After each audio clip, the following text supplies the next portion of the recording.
और हमास के खिलाफ इजराइल की बड़ी तैयारी। गाजा के पास कई किलोमीटर तक मिलिट्री जोन, लोगों के आने जाने पर पाबंदी भी लगा दी गई। सुरक्षा को देखते हुए इजराइल ने यह फैसला लिया है।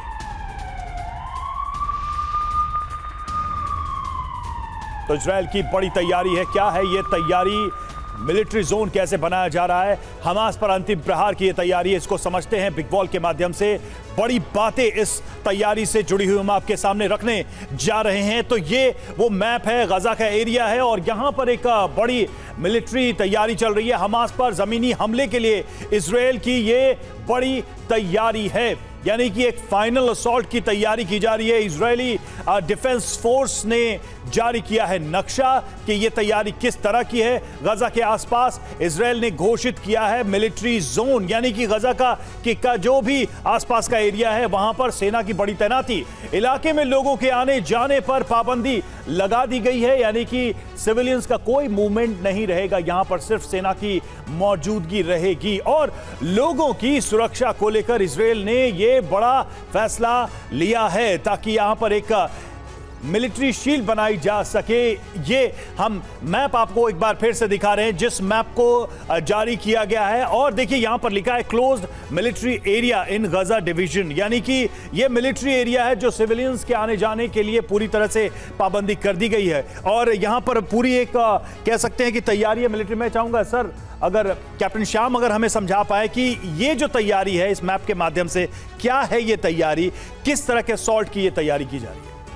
मैप बहुत क्लियर है। देखिए, एक छोटा स्ट्रिप है, इसके अंदर ये जो स्ट्रिप हम कहते हैं तो ये देश है एक तरह से, जो एक तरह से बना हुआ है, पैलेस्टाइन है।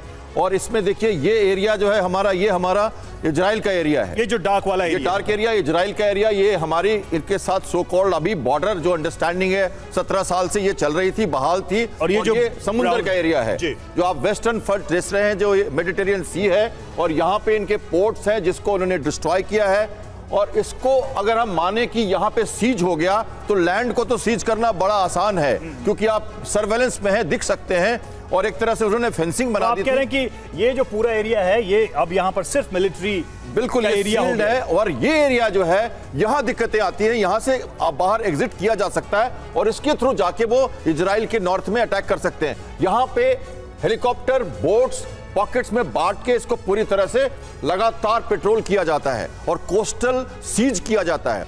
ये बहुत जरूरी है क्योंकि ये एक पोरस बॉर्डर एक तरह से है, विजिबल नहीं है, और ये यूज करके बहुत कुछ किया जा सकता है। तो बिल्कुल ये तैयारी है सुरभि, गाजा स्ट्रिप को पूरी तरह से होल्ड करने की, घेरने की और इसे पूरा आर्मी एरिया में तब्दील कर। जमीनी हमले को लेकर तो रवि TV9 लगातार अपने एक्सपर्ट्स के साथ चर्चा करते आ रहा है, लेकिन इस बीच ये साफ हो चुका है कि कैसे अमेरिकी राष्ट्रपति भी पूरे सहयोग को लेकर बार बार बयान दे रहे हैं। क्योंकि अमेरिकी राष्ट्रपति जो बाइडेन का इजराइल पर यह बयान आया है, हम शुरू से ही इजराइल के साथ खड़े हैं। इजराइल पर मैंने यूरोप के सहयोगियों से भी बात की है। बड़ी खबर यह है कि फ्रांस, जर्मनी और यूके, इटली से बात की जो बाइडेन ने, और इजराइल को मदद पर एक बार फिर से अब एक बयान सामने आया है जहां आतंकवाद के लिए कोई जगह नहीं है, यह भी जो बाइडेन की तरफ से कहा गया।